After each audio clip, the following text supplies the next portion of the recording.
ये पूरे पाकिस्तान में ये वाहिद कुली है जो नाबीना है। इस बच्ची की मदद से ये सामान उठाता है और गाड़ी में रखवाता है। ये जैकमाबाद स्टेशन पे कुली है। चाचा तुम्हारा नाम क्या है? बाबा तुम्हारा नाम क्या है? मेरा नाम अकबर है। कितने अरसे से काम कर रहे हो? मेरे को बहुत वर्षा हो गए। और ये बच्ची कितने अरसे से आपके साथ सामान उठवाती है? अभी इसको 2 साल हो गए। 2 साल हो गए। बेटा नहीं है आपका? बेटा है, छोटा है। छोटा है इससे भी? नहीं इससे बड़ा है।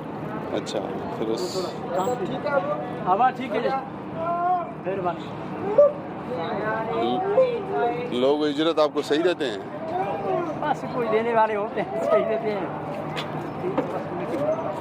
कितने अरसे से आप ये आँखों के ये मेरे को 5-6 साल हो गए।